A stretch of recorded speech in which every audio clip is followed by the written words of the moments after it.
Stage 4 మోకాళ్ల అరుగుదలకి నొప్పి లేకుండా కీళ్ల మార్పిడి ఆపరేషన్ చేయబడును. Doctor Ramesh Gajula, endoscopic spine ortho surgeon and pain physician, పెనిషియా spine pain ortho and sleep centre, Uppal, Hyderabad.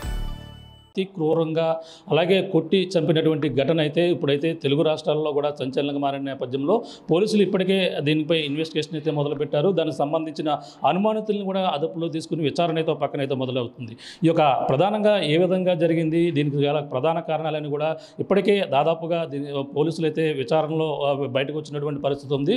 ముఖ్యంగా ఏదైతే సోమలకోట సంబంధించినటువంటి ఒక సురేష్ అనే ఆ డ్రైవర్ ఎవరైతే లారీ డ్రైవర్ని అయితే అదుపులో తీసుకుని ప్రస్తుతం అయితే విచారణ అయితే చేపడుతున్నారు.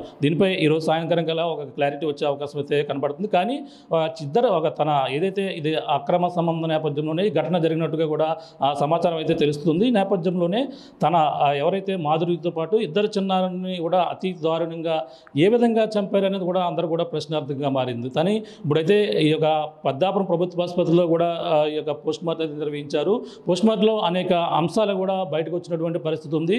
అతి బలంగా కొట్టినట్టుగా అది ఒంటి తలపైన మోదీ చంపినట్టుగా కూడా పలు ఆధారాలు అయితే సేకరించినటువంటి పరిస్థితి ఉంది. ఈ యొక్క పోస్ట్ మార్టం రిపోర్ట్లో ఎటువంటి ఆధారాలు వచ్చాయి, అక్కడ బాడీ మీద ఎటువంటి గాయాలు ఉన్నాయని కూడా పోస్ట్ మార్టం చేసినటువంటి వైద్యులు అలాగే ఎవరైతే డాక్టర్ జీవి కిరణ్ చౌదరి ఉన్నారు, అలాగే సివిల్ అసిస్టెంట్ జనరల్ ఆయనతో మాట్లాడే ప్రయత్నం చేద్దాం. ప్రస్తుతం అంతా ఉన్నారు. సార్ చెప్పండి, ఆ యొక్క పిఎం ఏదైతే ఉందో అది కూడా పూర్తయినట్టు పరిస్థితి ఉంది. ఒంటిపై ముగ్గురుపై తల్లితో పాటు ఇద్దరు చిన్నారులకు కూడా ఎటువంటి గాయాలు మీరు అందులో చూడడం జరిగింది? అంటే ముగ్గురు పైన కూడా తల మీద గట్టిగా బలమైన ఒక రాడ్డుతో కానీ కొట్టి ఉండొచ్చని అనుకుంటున్నామండి. ముగ్గురికి కూడా తల మీద మాత్రం తప్ప ఇంకెక్కడ గాయాలు లేవు. అందరినీ కూడా తల మీద గట్టిగా కొట్టడంతో పెద్దవాడికి అయితే లేడీ ఎవరైతే ఉన్నారో మాధురి గారు, ఆవిడకి మొత్తం తలంతా నుజ్జు అయిపోయింది. ఈ చిన్న వాళ్ళందరికీ కూడా చిన్నపిల్లలిద్దరికీ కూడా తల మీద బలమైన గాయం తగలడంతో ఆ పుర్రి ఎముకలు మొత్తం చిట్లిపోయి లోపలంతా బ్లడ్ క్లాట్ అయిపోయింది. తల్లికి ఇద్దరు పిల్లలకి కూడానండి. ముగ్గురికి తల మీద గాయాలు ఉన్నాయి. అది కూడా రాడ్డుతో కొట్టినట్టుగానే అనుకుంటున్నాం. బలమైన రాడ్డుతో కొడితేనే ఆ విధమైన గాయాలు అవుతాయి. అంటే అందరికీ కూడా తలపైన ఇంజురీస్ ఎక్కువగా ఉన్నాయండి. తనకు కూడా ముఖం అంతా కూడా కనిపించిన విధంగా ఛిద్రమైనటువంటి పరిస్థితి ఉంది. తన తల్లికి ఇంకా ఏ పార్ట్లు డ్యామేజ్ అయ్యి? ఓన్లీ తల మీద అండి గాయాలు మొత్తం. తల మీద కొట్టడంతో బలమైన నుజ్జు అయిపోయి దవడెముక అవన్నీ కూడా కొంచెం బయటికి ఇలా ఎక్స్పోజ్ అయినాయి అన్నమాట. అందులో మరి ఇంకో పాప ఉంది కదా, పాపకు కూడా బాడీపై మరింత ఎక్కువగా ఇంజూరీ అయినట్టుగా, బోన్ ఫ్రాక్చర్ అయినట్టుగా కూడా కనిపిస్తుంది. అంటే ఛాతి మీద ఎముకలు కూడా 2-3 ఎముకలు ఇరిగి ఉన్నాయండి. బాగా చిన్న పాపకి, మూడో పాప జెస్సెలిన్ అనే పాపకి. అది బయటికి చూస్తే తెలియదు. తర్వాత పిఎం చేసాము. అదే పిఎం రిపోర్ట్స్ కాన్ఫిడెన్షియల్ అండి. అంటే పడిపోయినా ఇరిగిపోయినట్టుగా కూడా ఉండొచ్చు. పడిపోతే కూడా ఇరిగిపోయి ఉండొచ్చు అండి, కొట్టి ఉండొచ్చు. అది ఎట్లా అనేది చెప్పలేము. చిన్నపిల్లల్లో ఎముకలు అనేది కొంచెం సాధారణంగా కొంచెం బలహీనంగా ఉంటాయి.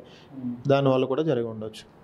ఇంకో పాప నిస్సీకి సంబంధించిన ఎక్కడ గాయాలు ఉన్నాయండి? తనకు కూడా తల మీద ఉన్నాయి. ముగ్గురికి తల మీద ఉన్నాయండి. వేరే చోట ఎక్కడ లేవు. తల మీద బలమైన దాంతో కొట్టడం వల్ల చనిపోయారు. అంటే వాళ్ళు తీసుకున్న ఆహారంలో ఏమైనా కనిపించాయండి? వాళ్ళకి సంబంధించిన ఏ పాయిజన్ కానీ ఇట్లాంటి ఏమైనా కనిపించాయండి? అవి మేమైతే స్టమక్ కంటెంట్స్ అనేవి తీసుకుని ల్యాబ్ పంపించడం జరిగిందండి. అది వచ్చాక మేము రిపోర్ట్ పోలీసులకు మాత్రమే ఇవ్వాలి. అది ఆ రిపోర్ట్ కాన్ఫిడెన్షియల్గా ఉంటుందండి. అదే ఇంకా తను ఏదైతే మాధురి ఉందో తల్లికి సంబంధించిన ముందుగా అంటే ముందు ఎవరు చనిపోయారు అనేది కూడా అటువంటి ఏమైనా టైమింగ్స్ ఏమైనా తెలుస్తాయి? అట్లా మేము చెప్పలేమండి. అది ఫారెన్సిక్ స్పెషలిస్టులు మాత్రమే చెప్పగలరు. మేమంతా ఎక్స్పర్ట్స్ కాదండి. అంటే ఇంకా వేరైతే తనతో ఏదన్నా సెక్చువల్గా పాల్గొన్నట్టు కానీ అటువంటి ఆధారాలు కూడా ఉంటాయి?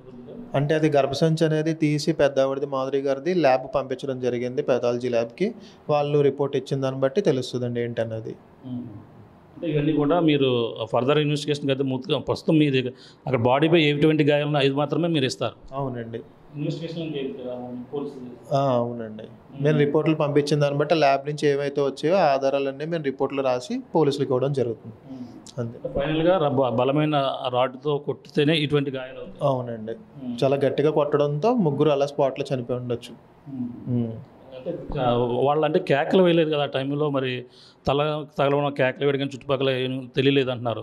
తలపైన తగిలితే ఒకసారిగా పడిపోయే అవకాశం ఉందండి? అవునండి. బలంగా కొడితే చిన్నపిల్లని వాళ్ళు తట్టుకోలేరు కదండి. చిన్న పెయిన్ వస్తేనే తట్టుకోలేరు. అలాంటిది అంత బలమైన రాడ్తో కొడితే వెంటనే స్పృహతో కోల్పోతారు. ఇంకా పెద్దవాడిని అయితే మరి ఫస్ట్ పెద్దవాడిని కొట్టారా చిన్నవాళ్ళని కొట్టారా అనేది మేము చెప్పలేము. అది సో గట్టిగా తగిలితే ఎవరైనా తలకి ఎవరికైనా సరే గట్టి గాయం తగిలిందంటే ఇమీడియట్గా స్పృహతో కోల్పోతారు. కాకపోతే పెద్దవాడిని మల్టిపుల్ టైమ్స్ కొట్టాడు, దానివల్ల మొహం అంతా నుజ్జు అయిపోయింది. అదే ఇది ఫైనల్ రిపోర్ట్ అంతా మీరు పోలీసులకు ఇచ్చి ఇంకా వేరే ఏదైనా ఆ ఫుడ్కి సంబంధించి కూడా వాళ్ళు తర్వాత ల్యాబ్ నుంచి రిపోర్ట్స్ వచ్చాక మేము అది రిపోర్ట్లో మెన్షన్ చేసి పోలీసులకు ఇవ్వడం జరుగుతుంది. Thank you very much. చూస్తున్నా ఇది పరిస్థితి సామర్లకోటకు సంబంధించిన ఎవరైతే డాక్టర్ జీవి కిరణ్ చౌదరి గారు అయితే చెప్పుకొస్తున్నారు. దీనికి సంబంధించిన పిఎం కూడా ఆయనే నిర్వహించారు. అలాగే ఈ నేపథ్యంలోనే బలమైన రాడ్డుతో కొట్టిన నేపథ్యంలోనే ముగ్గురు కూడా చనిపోయినట్టుగా ఒక ప్రాథమిక నిర్ధారణకు అయితే రావడం జరిగింది. అది ఏ విధంగా జరిగిందనేది కూడా పోలీసులు ఇన్వెస్టిగేషన్లో ఎవరు చేశారనేది కూడా అవన్నీ కూడా తెలియాల్సిన అవసరం ఉంది. అలాగే ఫుడ్ కంటెంట్ ఏదైతే ఉందో ఆ యొక్క బాడీలో ఏవైతే ఉన్నాయో అన్నీ కూడా ఫుడ్ తీసుకోవడం వల్ల మత్తు ఏదన్నా ఇవ్వడం వల్ల అయితే నిద్రలో ఉన్నారా లేదంటే అలాగే తీసుకున్న ఆహారంలో పాయిజన్ ఉందని కూడా తెలియాలంటే మాత్రం FSCL రిపోర్ట్ అయితే రావాల్సిన అవసరం అయితే ఎంత ఉందని చెప్పుకొస్తున్నారు. అలాగే తనతో ఏదైనా శారీరకంగా కలిసిన నేపథ్యంలో తన గర్భ సంచికి సంబంధించిన అవి కూడా పార్ట్లు కూడా ఫర్దర్ ఇన్వెస్టిగేషన్ ఏదైతే రిపోర్ట్ కోసం అయితే పంపించవలసిన అవసరం అయితే ఉంది. కేవలం మా వరకు కూడా ఏదైతే పిఎంలో అంటే బాడీ పైన ఏదైతే బలమైన గాయాలు ఉన్నాయి అవన్నీ కూడా తల్లికి ముఖం చుట్టూ కూడా చెదిరమై బాగా ఆ కంటెంట్ మొత్తం కళ్ళుతో పాటు అన్నీ కూడా దవడ ఎముకలు కూడా పూర్తిగా ఇరిగిపోయినట్టుగా ఆ తల్లికి ఉన్నట్టుగాను, అలాగే రెండో ఎవరైతే నిస్సికి సంబంధించినటువంటి గాయాలు తలమైన మరింత గాయాలైనట్టుగాను, అలాగే చిన్నారని ఎవరైతే ప్రైజ్ చిన్న అమ్మాయి ఎవరైతే ఉన్నారో అతి దారుణంగా అంటే ఏదైతే ఏదైతే బాడీకి సంబంధించినటువంటి ఎముకలు కూడా ఇరిగినట్టుగాను అలాగే పేకపైన కూడా నిలుమునట్టుగా కూడా ఇటువంటి ఆనవాళ్ళు ఉన్నటువంటి పరిస్థితులను కూడా అదే వైద్యులు కూడా చెప్పుకొస్తున్నారు. ప్రధానంగా చూసుకుంటే దీనిపై పూర్తి వివరాలు అయితే పోలీసులకి అయితే ఇవ్వడం జరిగింది. దీనిపై ఎవరు ఏ విధంగా చేశారని కూడా ఆ పోలీసులు ఇన్వెస్టిగేషన్లో తెలియాల్సిన అవసరం అయితే ఎంత అయిందని చెప్పాలి. ఇది ఇక్కడ ఏదైతే సామర్లకోటకు సంబంధించినటువంటి ట్రిపుల్ మర్డర్ కేసు మిస్టరీలో అలాగే పిఎం ఏ విధంగా జరిగింది అనేది కూడా ఈ డాక్టర్ ఏదైతే సామర్లకోట ప్రభుత్వ ఆసుపత్రి వైద్యులు ఎవరైతే ఉన్నారో డాక్టర్ కిరణ్ చౌదరి గారి విషయాలు అయితే మనతో పంచుకున్నటువంటి పరిస్థితి ప్రధానంగా ఉందని చెప్పాలి. దిగునున్న తాజా పరిస్థితి కెమెరా అనిల్తో ప్రకాష్ RTV సామర్లకోట నుంచి. తెలుగులో న్యూస్ కి ఫాస్టెస్ట్ యాప్ ఇప్పుడు టోటల్లీ న్యూ అవతార్లో జస్ట్ 5 సెకండ్స్ లో కంప్లీట్ న్యూస్. సోషల్ మీడియాలో ట్రెండ్స్ కి one stop solution. Live TV app voice search option తో ఇప్పుడే డౌన్లోడ్ చేయండి లేదా అప్డేట్ అయిపోండి. యాప్ లింక్ డిస్క్రిప్షన్ లో ఉంది.